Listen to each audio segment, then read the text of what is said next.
Not much today. He was asking more about the family. He knows about the decision already, and I do not initiate conversations with him about it because it might ruin his mood. But he knows, and so far he is accepting of it, no?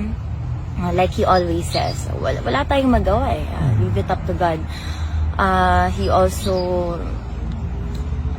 said na kung anong mangyari, like he said, what man proposes, God disposes. Sabi niya na He's my creator, kung anong gusto niya gawin sa akin, so be it, ganun. Siya na yung bahala.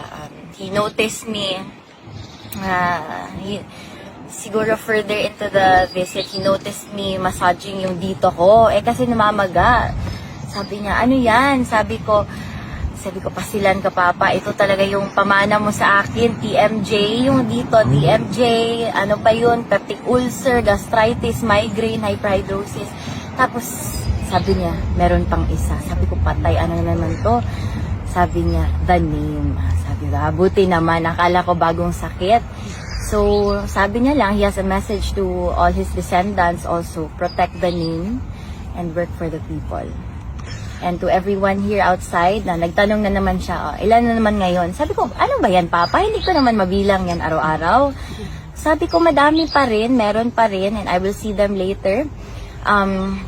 They're going to ask me about my visit, and wala lang, I'm gonna answer, and tell them kung anong mensahe mo. Sabi niya, always Invictus, and my deep gratitude to all of you.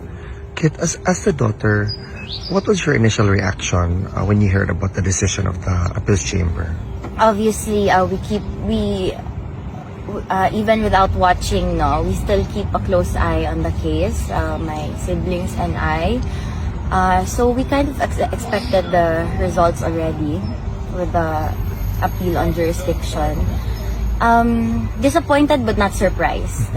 Like I said, we are hoping for the best, but we are always prepared for the worst. You know our family. So. Do you have the same sentiment or reaction when you heard about the confirmation of charges decision as well? Yes.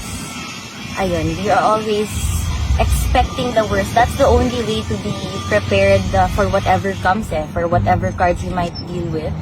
Diba? So. What are your lingering thoughts now that this is going to push through a full-blown trial?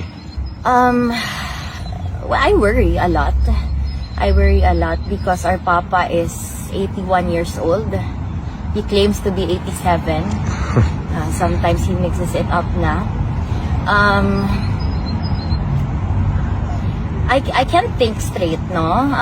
Because there are a lot of possibilities